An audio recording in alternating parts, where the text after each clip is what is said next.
Compass की मदद से अगर आप लोग 120 का यानी 120 का एंगल बनाना चाहते हैं तो उसके लिए ना आप लोग सबसे पहले ना स्केल की मदद से ना एक मुनासिब से ना लाइन लगा लें इस तरीके से।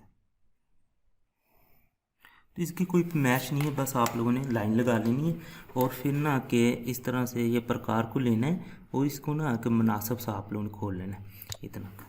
अब हम ना इस पॉइंट पे बनाना चाह रहे हैं 120 यानी कि 120 का एंगल।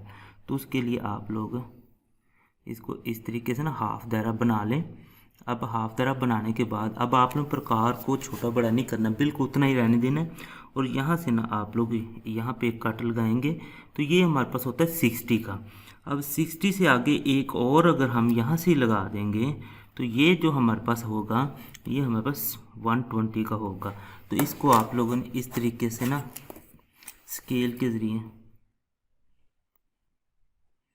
इस तरीके से मिला देना, तो ये जो हमारा एंगल बन जाएगा वो 120 का एंगल होगा।